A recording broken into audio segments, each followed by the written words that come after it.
everyone, this is Goosebumps Godzilla, and today I'm going to be talking about the main antagonist of the 15th Goosebumps book in the original series, and that is You Can't Scare Me. And basically that main antagonist is actually Courtney, who's basically this kind of show-off person in You Can't Scare Me. I'm not going to get into too much detail on her, before I issue the spoiler warning, stuff like that, but basically she's kind of the show-off, and she doesn't really seem to be the main antagonist of the story.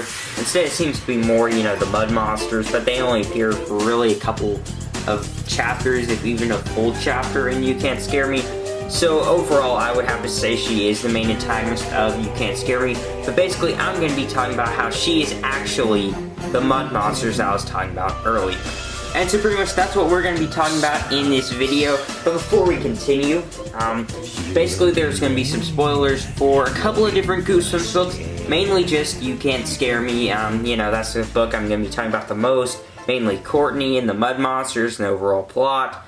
I'm pretty much going to be spoiling the entire book, so, except for minuscule details, so definitely some heavy spoilers for that.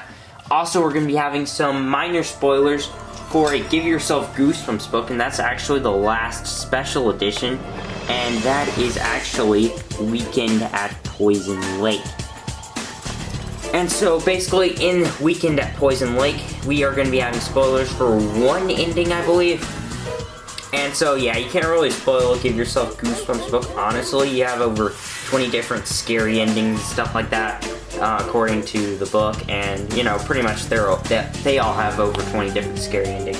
But yeah, so yeah, we are going to be spoiling one ending in Weekend at Poison Lake, but again, there's so many different paths you can take, it's kind of, hard to spoil Give Yourself Goosebumps book. And I will try to go as least, as undetailed as possible.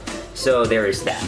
Anyway, also we're having one more, and it's very, very minor spoilers for How to Kill a Monster. And for How to Kill a Monster, it's just very minor. I'm just going to be talking about how there's a monster in the story, Obviously, you can tell from the cover art, there's a monster in the story. And the title as well, and the, back of the book and stuff like that. So that's not really a spoiler. Also, I'm going to be talking about the monster's weakness in How to Kill a Monster.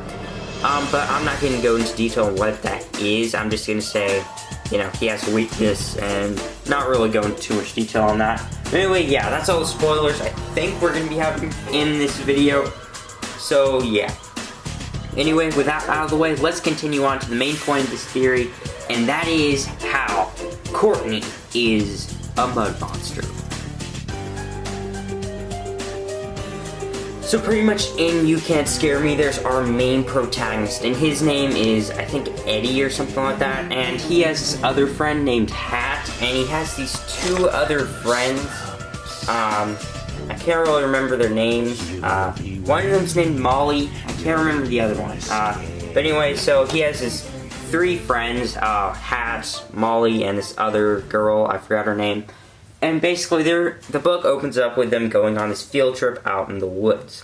So while they're out in the woods and stuff like that, the main protagonist happens upon a little corn snake. And since it's a snake, he kind of freaks out a bit. And so then, the main antagonist, really, of You Can't Scare Me, Courtney, basically came in and told the main protagonist that he shouldn't be too scared since it's a corn snake, but she didn't really say it in that nice of way, she just kind of said it in a show-off way, making fun of him sort of since he was a little scared, and she's just like, it's a simple little corn snake and stuff like that. Anyway, so that kind of gets the main protagonist angry, just a little bit, but anyway, so he keeps on doing the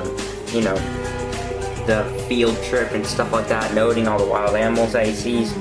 When he's about to leave, he sees Courtney. She's basically grabbing these two bees, and she flings those bees that she had in her hand, at the main protagonist and Hat, which is his other friend. I'm not really sure his real name. His nickname, though, is Hat, since he wears a hat all the time.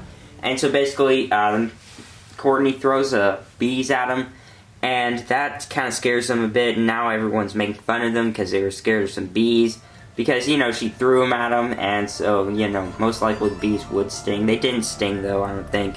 But, that kind of scared the main protagonist, and it got him really angry that Courtney was just showing off again, and just making them feel really bad about themselves. Not bad about themselves, but, just embarrassing them in front of everyone, stuff like that.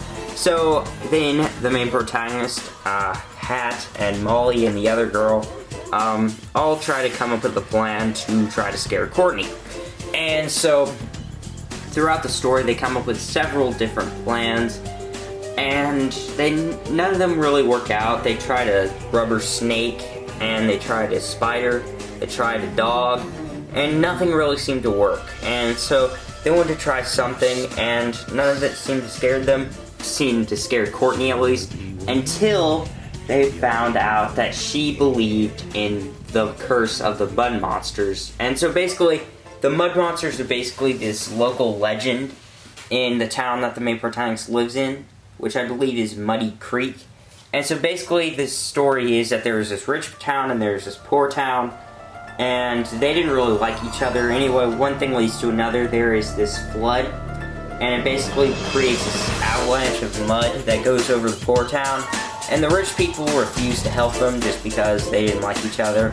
And so that caused basically all the citizens in the poor town to all get washed up in mud, and basically they died. And so now basically they turn into these monsters that are made out of mud, and once every year, according to the book, they come out of the ground and try to attack someone within that vicinity, or in that town, in the rich town, because the main protagonist lives in what 100 years ago was the rich town, because this story supposedly takes place 100 years ago. But anyway, so the main protagonist learns that Courtney believes this, and so he enlists the help of his brothers to basically dress up as mud monsters and scare Courtney. And so basically, to get everything set up, the main protagonist tricks Courtney into going out into the woods late at night, and for the whole mud monster scare and stuff like that. And so Courtney does so, and eventually mud monsters come out of the ground and start trying to attack Courtney. So of course the main protagonist believes it's his brother and his friends and stuff like that, when eventually he realizes those are the real mud monsters, because the main protagonist's brother comes in at the last minute and reveals that he had a flat tire and was basically not able to make it until later on. And so they soon realize that those mud monsters are real, and the mud monsters are going after Courtney. Courtney makes it out, and so do the other people and stuff like that. And that's pretty much how the book ends. It does end with the main protagonist wanting to scare Courtney again, but they're too scared to try. And so yeah, that's pretty much You Can't Scare Me. It's overall a pretty decent Goosebumps book. The first time I read it, I didn't really like it too much. I kind of felt it was a little boring, since there's nothing really going on. But the second time I read it, I actually, enjoyed it a bit more than I did the first time I read it. But anyway, so yeah, that's pretty much You Can't Scare Me. And it seems kind of strange that how I would think that Courtney's actually a mud monster. She has really nothing to do with the mud monsters until the very end of the story and stuff like that. But it is kind of strange, some things about the mud monsters that could lead you to believe that Courtney is a mud monster. And the first thing that proves that she's a mud monster, or that anyone in this story is a mud monster, is the fact that the mud monsters magically come out on the same date that, the main protagonist said they would. So pretty much, according to the legend of the mud monsters, as I said before, they go out once every year, one day, to go out and try to attack people in the other town. And so, that's pretty much the legend. And the main protagonist, just chose this random date, said that was the day that the mud monsters, for them to do their prank. And so the fact that they got lucky enough, or not lucky, pretty much unlucky enough, to accidentally pick out the specific day that the mud monsters come out, I feel is very unlikely. Because again, the main protagonist just randomly picked out this date. In the book, they never actually mentioned what day they do come out of the ground and stuff like that. And so that would easily mean that, it's highly unlikely that the mud monsters will come out during this specific time. And so, yeah, I just found that a little strange that there's a 1 out of 365 day chance that the main protagonist picked the right date for the mud monsters to come out of the ground, and they got the right date. So, it's incredibly unlikely that this could happen, actually, but there's more evidence than just that.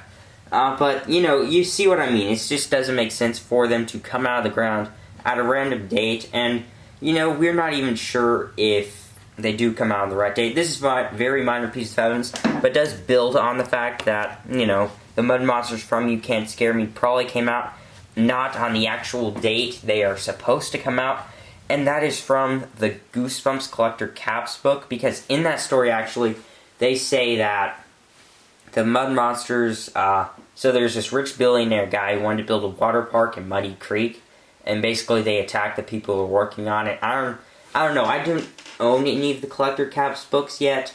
Hopefully I will someday, if I'm lucky or something like that. But yeah, they do say that. And, it wouldn't really make much sense for them to build this water park during the rainy season or during a period where it rains a lot. And so I believe there could be a rainy season here at, during the events of You Can't Scare Me. I don't know, just saying, because this place seems very muddy. Main protagonist couldn't even really do anything when it was raining during the events of You Can't Scare Me. And, there's that whole mudslide that happened 100 years ago. And also there's the fact that the Mud Monsters, the mud has to still be wet and stuff like that for the Mud Monsters to come out of the ground. And, wait, no, that doesn't make sense. Anyway, so basically, the Mud Monsters come out of the ground during the time that's not a rainy season. Because if you're building a water park and you're in the beginning stages, it's guaranteed that this water park was made during the beginning stages, because you have no clear evidence of it actually being there or any major things being made there. So it had to be not during the rainy season when the Mud Monsters attacked.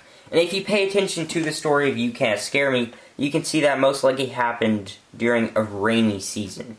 I don't know, maybe, the Muddy Creek doesn't even have a rainy season. Again, this is a very, very minor piece of evidence. But just saying, during the events before the whole, thing happened with the Mud Monsters, it did rain a lot, which is different from what you see in the Collector's Caps book, when it doesn't really make much sense for you to start building a water park during the rainy season when the mud is, it's just unstable ground and stuff like that. So I just found that as a little very, very minor piece of evidence to prove it and stuff like that. And also, another huge evidence, or piece of evidence to prove it, is in Goosebumps Horror Town. Because if you pay attention in that game, the Mud Monsters can basically come out whenever they want. It seems like the once every year thing is not actually real. I personally think it is, because everyone believes that legend and stuff like that. I'm not saying it has to be true because everyone believes it and stuff like that in, the You Can't Scare Me thing, but why would they come up with the once every year thing if they do not come out once every year? And if they came out pretty much anytime there's someone in the swamp or someone out in the swamp late at night, then how come there's not more sightings of the Mud Monster? Because pretty much the main protagonist and everyone in that place automatically dismissed the legend as, fake. And if they come out every single time someone's out there late at night, then that wouldn't make much sense. So the year thing has to happen, for the whole Mud Monster thing to be even real and stuff like that. So the once a year thing has to exist. And it's, again, there's that piece of evidence I was talking about with 1 out of 365 day chance. Also, that minor piece of evidence I was talking about with the Collector Caps book, with the fact that it could have been during the rainy season. Again, I'm not even sure if there is a rainy season. That was just a quick thing that I noted. Very minor piece of evidence. You really don't even have to pay attention to that one too much. But anyway, also, there's the fact that in Goosebumps Horror Town, again I say, the Mud Monsters come out pretty much whatever time they want. They just come out, you can spawn the monsters in the game, they come out. It's not like they can only be spawned once every year or something like that. In the game, they come out whenever you want them to. So that I found also a little strange about the Mud Monsters, is the fact that, they just come out of the ground pretty much, it seems like whenever they want to. And they have to, as again I proved, come out once every year. It's not like they can come out again once every time they want to, but how come it seems like they are coming out whenever they want to, just judging from the events of You Can't Scare Me and stuff like that. And I say this is because one of the characters in the story is a mud monster. You can see a very similar situation to this in Weekend at Poison Lake.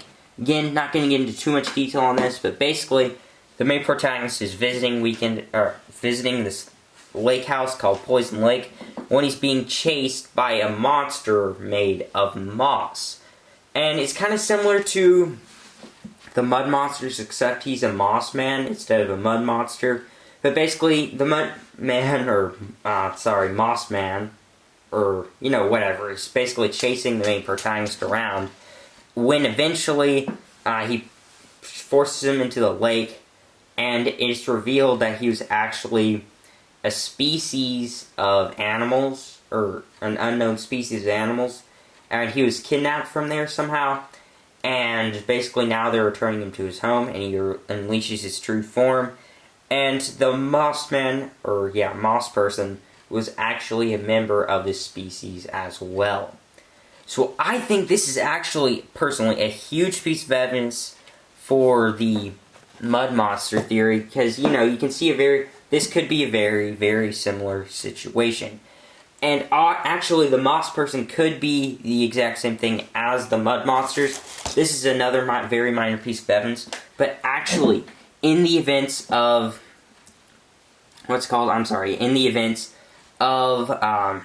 the Goosebumps film, you actually see a moss man, or a moss monster. It is credited to be the monster from How to Kill a Monster, but I personally don't think so. Well, it's a very minor piece of evidence, but it would look more similar to the moss man from Weekend at Poison Lake. Not saying it is, but the moss person in the Goosebumps film looks more similar to the, monster from Weekend at Poison Lake than the actual monster from How to Kill a Monster. Also, the monster is sort of surrounded by his biggest weakness in How to Kill a Monster, so that's also another huge piece of evidence as well. And so the reason I'm saying all this is because actually in the, Goosebumps Monster Survival Guide, actually, I also do not own that book, but actually that moss person is credited as a mud monster. So, if that moss man from Weekend at Poison Lake is actually the monster in the Goosebumps film, then that would mean possibly he is the same species as the mud monsters from You Can't Scare Me. So yeah, personally, I think at least someone in the book of You Can't Scare Me is a mud monster. And so most likely, I would say it's Courtney, because the mud monsters in the events of You Can't Scare Me aren't even aware of the main protagonist and his other three friends actually being there during the events of the story, and they come out at this random time. And so basically, again, I personally think the reason they're going out of the ground so frequently is to capture someone or bring back one of their own kind. Because at Weekend at Poison Lake, these monsters are basically, very touchy about who knows how they exist. They create this whole legend that the lake is poisonous and stuff like that. And so, even though they're so, scared that they're going to reveal themselves, the guy turns into a mud monster and chases around the main protagonist to get him to go in the lake. So I think personally this is a very similar situation in You Can't Scare Me, as I said before. Basically, I think they're going out of the ground to try to get Courtney back because she is a mud monster. And even in Goosebumps Horror Town, Courtney is the only character in You Can't Scare Me, I think, to be featured in that game. And the mud monsters in that game can go out whenever they want. And in You Can't Scare Me, they come out of the ground when they see Courtney, or when Courtney is there. And pretty much every situation with the mud monsters, Courtney's there. And even if you put out the whole Spawn thing for, Goosebumps Horror Town, according to the story from what I've read on Goosebumps Wiki for Goosebumps Horror Town's You Can't Scare Me event, Courtney actually saw a mud monster when she was little, and then when she returns to that swamp, she sees the mud monsters again, which seems very, very unlikely. They come out once every year. She sees them 1 out of 365-day chance in You Can't Scare Me. In Goosebumps Horror Town, she sees them twice. And so, that's another huge piece of evidence to prove that maybe Courtney is a mud monster. And another piece of evidence to prove that Courtney is a mud monster is just judging from the coloring book art and stuff like that featured for You Can't Scare Me. Because in each of those, art things and stuff like that, you can actually, not each of them, but in two of them you can actually see very strange things that a mud monster is doing. Like in the first image, or in one of the images, the mud monster is playing a guitar. And in the second image, the mud monster is riding a motorcycle. And so, that doesn't really make much sense for an average mud monster to be doing that. First off, they're 100 years old. They probably don't have the biggest intelligence level, I would say. But not only that, but also, they are not the quickest things in the world. So I don't see how they be able to get their hands on guitar. But again, they're 100 years old. How are they able to know? And they only go out once every year. How they are able to know how to play a guitar and how to play how to ride a motorcycle. And not only that, but also Courtney, this is a very minor piece of evidence as well, also doesn't really act that human-like. Because during the events of You Can't Scare Me, the main protagonist tries all these different methods, and she even sees this giant dog, that the main protagonist in the story said was the size of a horse, and she wasn't scared of it. So that's, again, a minor piece of evidence, but the main protagonists don't even, sometimes joke around and don't even say she's human, because she's not even that scared of the mud monsters, and possibly she could be a mud monster. But anyway, guys, tell me what you think in the comments section below. Sorry about taking such a long time to upload and stuff like that. I've said this a lot, but I am hoping to get back to my normal upload speed. Possibly uploading tomorrow, not 100% sure. Usually when I say that, I upload like a week after that. But I will try really hard to upload another video and stuff like that. And so yeah, anyway guys, that's the end of my video. I hope you enjoyed. And thank you guys so much for watching.